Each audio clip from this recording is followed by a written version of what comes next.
Bismillahirrahmanirrahim. Assalamualaikum dan salam sejahtera. Selamat datang ke channel Cikgu Duan.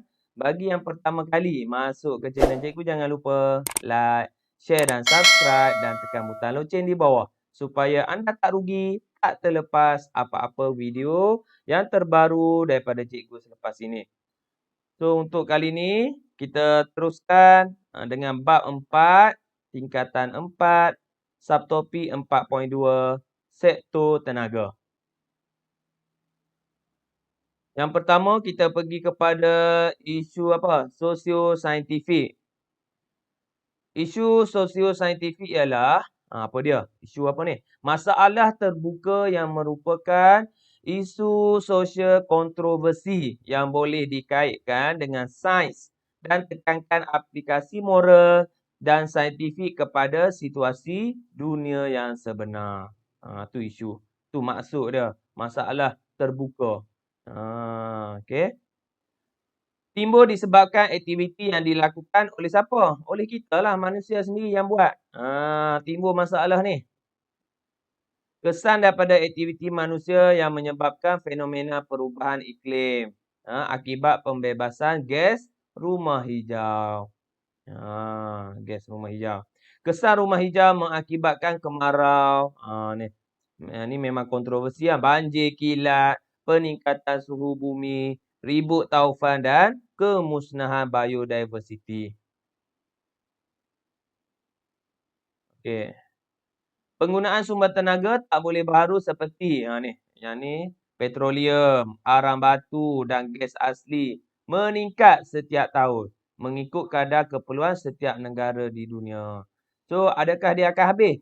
Memang akan habis. Okey. Lepas ni nak bubuh minyak, nak bubuh minyak dalam motor, minyak dalam kereta, habis. Tak ada habis minyak. Nak isi dengan apa? Bayangkan. Tu isu dia. So, jika keadaan ini berterusan, tak mustahil sumber bahan api fosil akan habis. Pembakaran sumber bahan api fosil menghasilkan gas rumah hijau seperti karbon dioksida yang banyak dan hal ini menyebabkan berlakunya pemanasan global. So, pemanasan global ni di mana suhu bumi makin hari makin panas. Sebab apa? Sebab gas rumah hijau. Okey, penyumbang utama dalam gas rumah hijau ialah apa dia? Karbon dioksida. Karbon dioksida dari mana? Pembakaran. Daripada asap exhaust kenderaan. Okey, so semua tu menyumbang. Makin hari makin banyak, makin hari makin banyak kandungan karbon dioksida di udara. Lepas tu cahaya matahari pancar dekat bumi. Lepas tu nak pantul tak boleh. Sebab apa? Ada gas rumah hijau. Last kali dia pantul dekat kita balik. Sebab itulah kita makin hari makin panas. So, kalau gas rumah hijau tak ada ni, cahaya matahari dia pancar kat kita, dia akan pantul ke mana? Di ruang udara angkasa lepas. So, bumi akan jadi sejuk. Tapi bila ada gas rumah hijau ni, dia tak boleh pantul balik. Last sekali dia pantul kat kita. Itulah maksud pemanasan global. Okey. Kesan pembakaran bahan api fosil menyumbang kepada perubahan iklim yang ekstrim sehingga menyebabkan berlakunya kemarau panjang dan pelbagai lagi bencana alam. So, kesan dia juga macam mana? Daripada tanah yang tak merekah sebab kemarau, merekah. Jadi kemarau panjang pula tu. Tu. Tiba-tiba kawasan tu tak hujan, tiba-tiba hujan. So, perubahan iklim yang ekstrim, dia kata. Aplikasi teknologi hijau dalam menangani isu ni macam mana? Sektor tenaga menitikberatkan beberapa perkara memandangkan sektor ini merupakan sektor yang paling utama dalam teknologi hijau. Okey. Dua perkara yang dititikberatkan dalam teknologi hijau bagi menangani isu sosio-saintifik berkaitan dengan solar tenaga. Apa dia? Dua perkara ni. Yang pertama, cara tenaga itu dijanakan atau dibekalkan. Yang kedua, kecekapan penggunaan dan agihan tenaga yang dihasilkan. So, ada dua.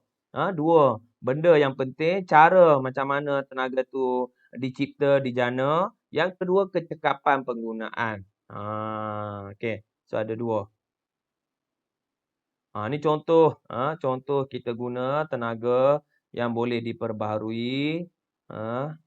Empangan Kenyir di Terengganu merupakan empangan hidroelektrik terbesar di semenanjung Malaysia.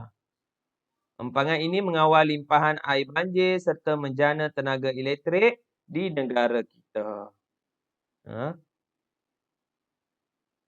Sumber tenaga angin merupakan tenaga bersih yang boleh menggantikan penggunaan sumber bahan api fosil pada masa hadapan. So kita boleh ubah. Di negara barat dah ada dah kincir angin ni.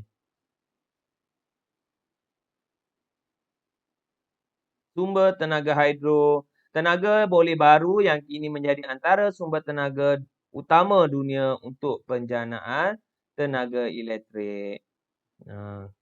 Tenaga hidro.